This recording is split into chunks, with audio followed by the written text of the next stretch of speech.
హైదరాబాద్లోని గాంధీ భవన్ వేదికగా ఆదిలాబాద్ లోక్సభ నియోజకవర్గ సమీక్షా సమావేశంలో మంత్రి సీతక్క కీలక వ్యాఖ్యలు చేశారు. ఉమ్మడి ఆదిలాబాద్ జిల్లాలో నియోజకవర్గ ఇన్ఛార్జీలు సమర్థంగా పనిచేయడం లేదని, అందుకే జిల్లా బాధ్యతల నుంచి తప్పుకోవాలని నిర్ణయించుకున్నట్లు తెలిపారు.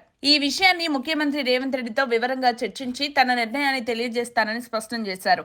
మంత్రి సీతక్క కాంగ్రెస్ ఎమ్మెల్సీ తీన్మార్ మల్లన్నపై తీవ్ర అసంతృప్తి వ్యక్తం చేశారు.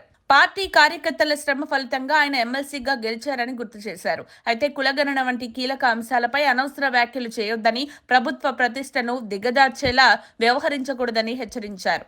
గతంలో బీఆర్ఎస్ ప్రభుత్వం చేయలేని కులగణనను కాంగ్రెస్ ప్రభుత్వం అమలు చేయగలిగిందని పేర్కొన్నారు.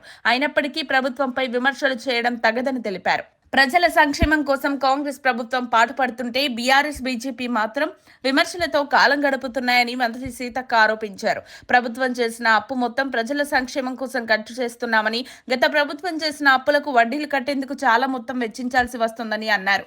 స్థానిక సంస్థల ఎన్నికలు నిర్వహించకపోవడం వల్ల పథకాలు అంచెలంచెలుగా ప్రజలకు చేరడానికి ఆలస్యం అవుతుందని తెలిపారు. గత ప్రభుత్వం పాలన గొప్పదే అయితే ప్రజలు కొత్త ప్రభుత్వాన్ని ఎందుకు ఎన్నుకున్నారని మంత్రి సీతక్క ప్రశ్నించారు. తమ ప్రభుత్వం పనిచేస్తుంటే ప్రతిపక్షాలు నిరాధార ఆరోపణలు చేస్తున్నాయని మండిపడ్డారు. గతంలో మహిళా నేతగా కల్వకుంట్ల కవితకే ప్రాధాన్యం ఇచ్చిన బీఆర్ఎస్ ఇప్పుడు సామాన్య వర్గాల నుంచి వచ్చిన మహిళా నాయకులు ఎదగడం చూసి తట్టుకోలేకపోతున్నాయని విమర్శించారు.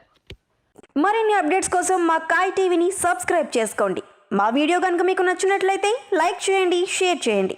మీ విలువైన అభిప్రాయాలను కామెంట్ బాక్స్లో తెలియజేయండి.